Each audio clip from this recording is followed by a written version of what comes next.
of Dr. Moreau, Chapter 9. The Thing in the Forest.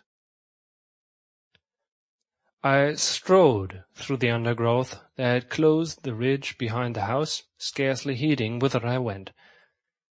Passed on through the shadows of the thick cluster of straight-stemmed trees beyond it, and so presently found myself some way on the other side of the ridge, and descending towards a streamlet that ran through a narrow valley. I paused and listened. The distance I had come, or the intervening masses of thicket, deadened any sound that might be coming from the enclosure. The air was still. Then, with a rustle, a rabbit emerged and went scampering up the slope before me. I hesitated and sat down in the edge of the shade. The place was a pleasant one. The rivulet was hidden by the luxuriant vegetation of the banks, save at one point, where I caught a triangular patch of its glittering water. On the farther side I saw through a bluish haze of a tangle of trees and creepers, and above these again the luminous blue of the sky. Here and there a splash of white or crimson marked the blooming of some trailing epiphyte. I let my eyes wander over this scene for a while, and then began to turn over in my mind again the strange peculiarities of Montgomery's men. But it was too hard to think elaborately, and presently I fell into a tranquil state midway between dozing and waking. From this I was aroused, after I know not how long, by rustling amidst the greenery on the other side of the stream. For a moment I could see nothing but the waving summits of the ferns and reeds. Then suddenly upon the bank of the stream appeared something. At first I could not distinguish what it was. It bowed its round head to the water and began to drink. Then I saw it was a man, going on all fours like a beast. He was clothed in bluish cloth, and was of a copper-colored hue, with black hair. It seemed that grotesque ugliness was an invariable character of these islanders. I could hear the suck of the water at his lips as he drank. I leaned forward to see him better, and a piece of lava detached by my hand went pattering down the slope. He looked up guiltily, and his eyes met mine. Forthwith he scrambled to his feet, and stooped, wiping his clumsy hand across his mouth and regarding me. His legs were scarcely half the length of his body, so staring one another out of countenance, we remained for perhaps the space of a minute. Then, stopping to look back once or twice, he slunk off among the bushes to the right of me, and I heard the swish of the fronds grow faint in the distance and die away. Long after he had disappeared, I remained sitting up staring in the direction of his retreat. My drowsy tranquillity had gone. I was startled by a noise behind me, and turning suddenly saw the flapping white tail of a rabbit vanishing up the slope. I jumped to my feet. The apparition of this grotesque, half-bestial creature had suddenly populated the stillness of the afternoon for me. I looked around me rather nervously and regretted that I was unarmed. Then I thought that the man I had just seen had been clothed in bluish cloth, had not been naked as a savage would have been, and I tried to persuade myself from the fact that he was, after all, probably a peaceful character, that the dull ferocity of his countenance belied him. Yet I was greatly disturbed at the apparition. I walked to the left along the slope, turning my head about and peering this way and that among the straight stems of the trees. Why should a man go on all fours and drink with his lips? Presently I heard an animal wailing again, and taking it to be the puma, I turned about and walked in a direction diametrically opposite to the sound. This led me down to the stream, across which I stepped and pushed my way up through the undergrowth beyond.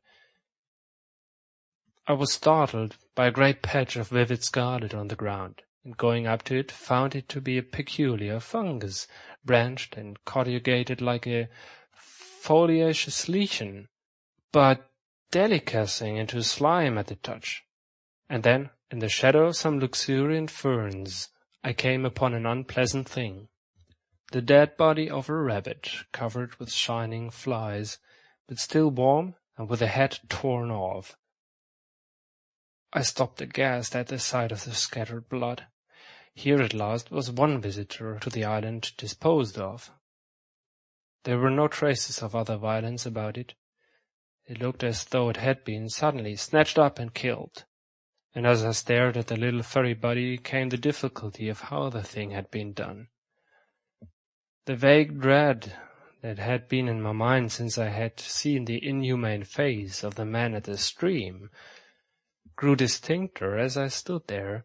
I began to realize the hardihood of my expedition among these unknown people. The thicket about me became altered to my imagination.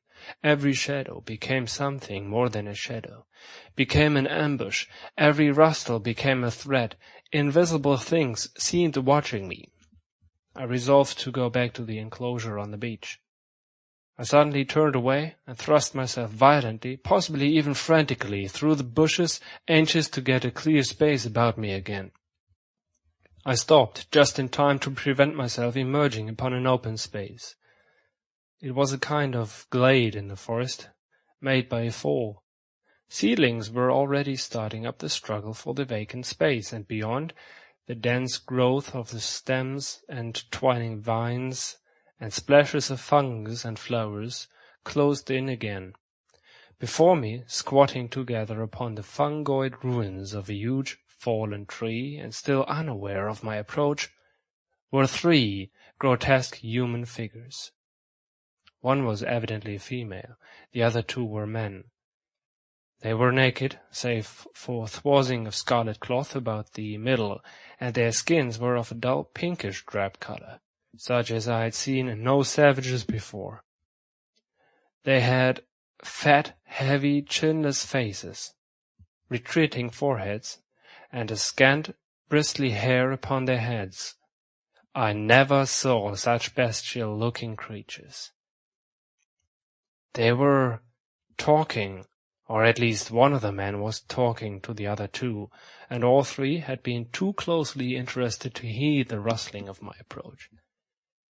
They swayed their heads and shoulders from side to side.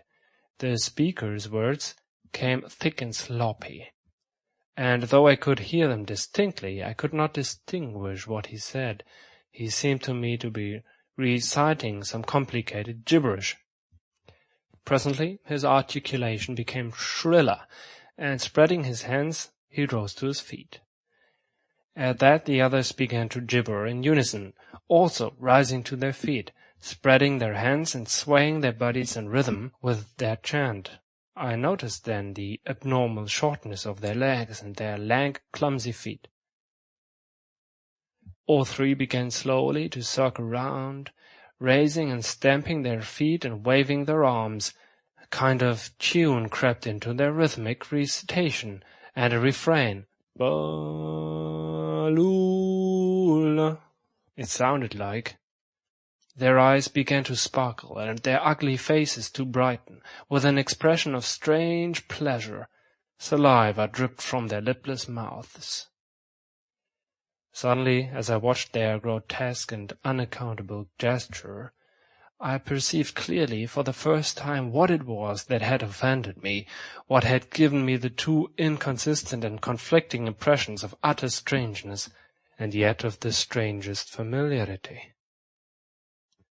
The 3 creatures engaged in this mysterious rite were human in shape, and yet human beings with the strangest air about them of some familiar animal. Each of these creatures, despite its human form, its rack of clothing, and the rough humanity of its bodily form, had woven into its movements, into the expression of its countenance, into its whole presence, some irresistible suggestion of a hog, a swinish taint, the unmistakable mark of the beast.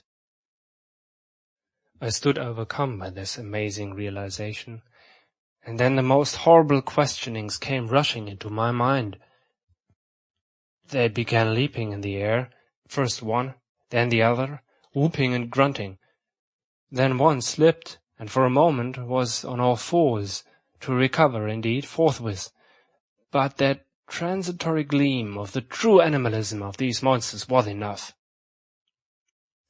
I turned as noiselessly as possible, and becoming every now and then rigid with the fear of being discovered, as a branch cracked or a leaf rustled, I pushed back into the bushes. It was long before I grew bolder and dared to move freely. My only idea for the moment was to get away from these foul beings, and I scarcely noticed that I had emerged upon a faint pathway amidst the trees. Then suddenly, traversing a little glade, I saw with an unpleasant start 2 clumsy legs among the trees, walking with noiseless footsteps parallel with my course, and perhaps 30 yards away from me. The head and upper part of the body were hidden by a tangle of creeper. I stopped abruptly, hoping the creature did not see me.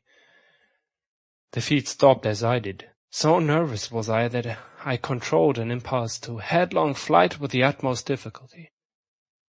Then, looking hard, I distinguished through the interlacing network the head and body of the brute I had seen drinking. He moved his head. There was an emerald flash in his eye as he glanced at me from the shadow of the trees, a half-luminous color that vanished as he turned his head again. He was motionless for a moment, and then with a noiseless tread began running through the green confusion. In another moment he had vanished behind some bushes. I could not see him, but I felt that he had stopped and was watching me again. What on earth was he? Man or beast? What did he want with me? I had no weapon, not even a stick. Flight would be madness.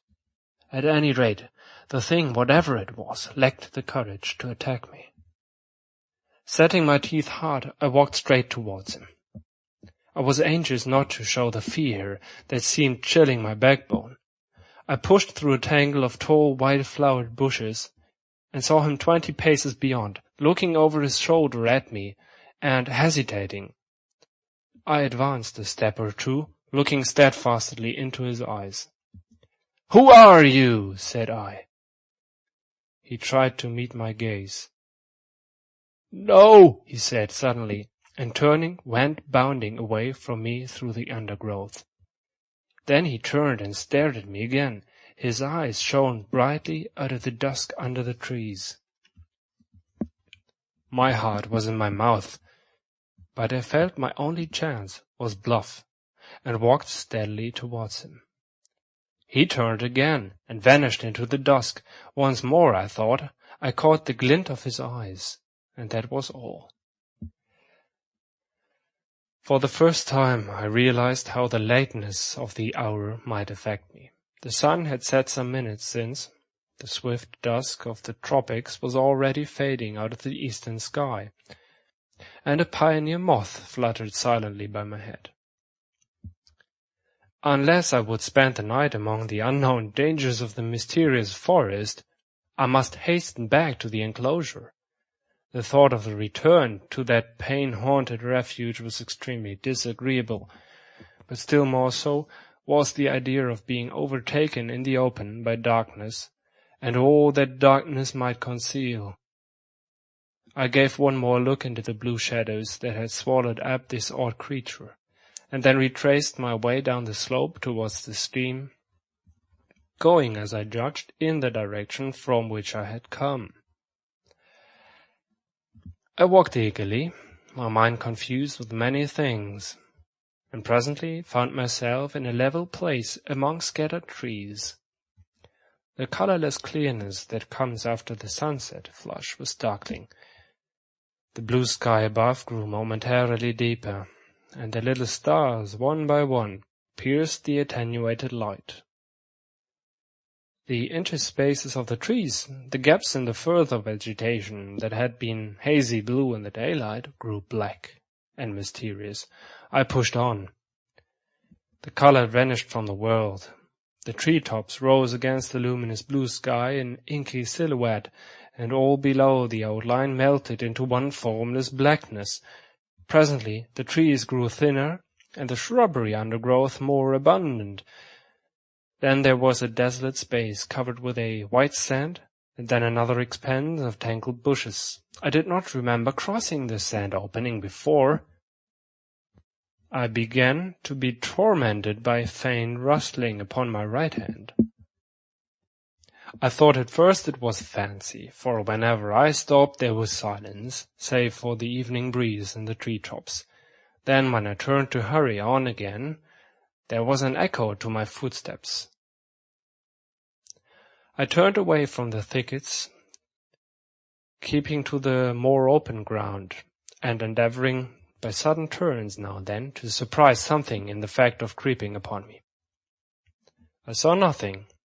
Nevertheless, my sense of another presence grew steadily. I increased my pace, and after some time came to a slight ridge, crossed it, and turned sharply, regarding it steadfastly from the other side. It came out black and clear-cut against the darkening sky, and presently a shapeless lump heaved up momentarily against the skyline and vanished again. I felt assured now that my tawny-faced antagonist was stalking me once more, and coupled with that was another unpleasant realization that I had lost my way. For a time I hurried on, hopelessly perplexed, and pursued by that stealthy approach. Whatever it was, the thing either lacked the courage to attack me, or it was waiting to take me at some disadvantage. I kept studiously to the open. At times I would turn and listen, and presently I had half persuaded myself that my pursuer had abandoned the chase, or was a mere creation of my disordered imagination. Then I heard the sound of the sea. I quickened my footsteps almost into a run, and immediately there was a stumble in my rear. I turned suddenly, and stared at the uncertain trees behind me. One black shadow seemed to leap into another. I listened, rigid, and heard nothing but the creep of blood in my ears. I thought that my nerves were unstrung, that my imagination was tricking me, and turned resolutely towards the sound of the sea again. In a minute or so, the trees grew thinner, and I emerged upon a bare, low headland running out into the sombre water. The night was calm and clear, and the reflection of the growing multitude of the stars shivered in the tranquil heaving of the sea. Some way out, the wash upon an irregular band of reef stone, with a pallid light of its own. Westward, I saw the zodiacal light mingling with the yellow brilliance of the evening star. The coast fell away from me to the east, and westward it was hidden by the shoulder of the cape. Then I recalled the fact that Moreau's beach lay to the west. A twig snapped behind me, and there was a rustle. I turned, and stood facing the dark trees. I could see nothing, or else I could see too much. Every dark form in the dimness had its ominous quality, its peculiar suggestion of alert watchfulness. So I stood for perhaps a minute, and then, with an eye to the tree still, turned westwards to cross the headland. And as I moved, one among the lurking shadows moved to follow me. My heart beat quickly. Presently the broad sweep of a bay to the westward became visible, and I halted again. The noiseless shadow halted a dozen yards from me. A little point of light shone on the further bend of the curve, and the great sweep of the sandy beach lay faint under the starlight. Perhaps 2 miles away was that little point of light. To get to the beach, I should have to go through the trees where the shadows lurked, and down a bushy slope. I could see the thing rather more distinctly now. It was no animal, for it stood erect, and that I opened my mouth to speak, and found a hoarse phlegm choked my voice. I tried again, and shouted, "Who is there?" There was no answer. I advanced a step. The thing did not move, only gathered itself together. My foot struck a stone. That gave me an idea. Without taking my eyes off the black form before me, I stooped and picked up this lump of rock. But at my motion the thing turned abruptly as a dog might have done and slunk obliquely into the further darkness. Then I recalled a schoolboy expedient against big dogs, and twisted the rock into my handkerchief, and gave this a turn round my wrist. I heard a movement further off amongst the shadows, as if the thing was in retreat. Then suddenly my tense excitement gave way. I broke into profuse perspiration, and fell a-trembling, with my adversary routed, and this weapon in my hand. It was some time before I could summon resolution to go down through the trees and bushes upon the flank of the headland to the beach. At last I did it at a run, and as I emerged from the thicket upon the sand, I heard some other body coming crashing after me.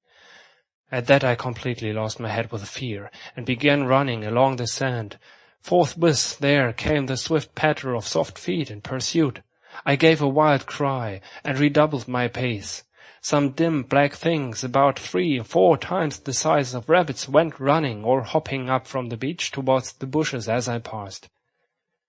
So long as I live, I shall remember the terror of that chase.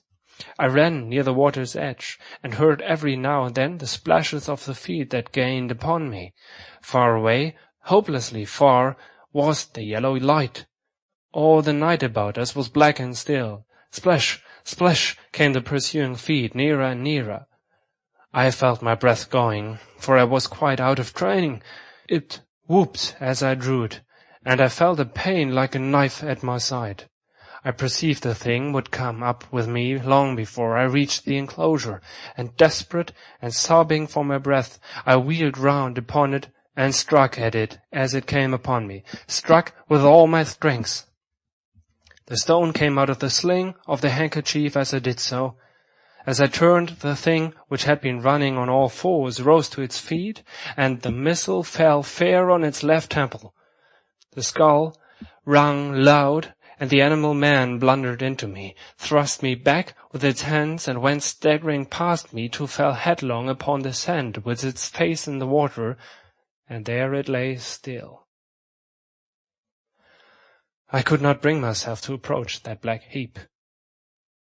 I left it there, with the water rippling round it under the still stars, and giving it a wide berth, pursued my way towards the yellow glow of the house, and presently, with a positive effect of relief, came the pitiful moaning of the puma, the sound that had originally driven me out to explore this mysterious island. At that, though I was faint and horribly fatigued, I gathered together all my strength and began running again towards the light. I thought I heard a voice calling me. End of chapter 9.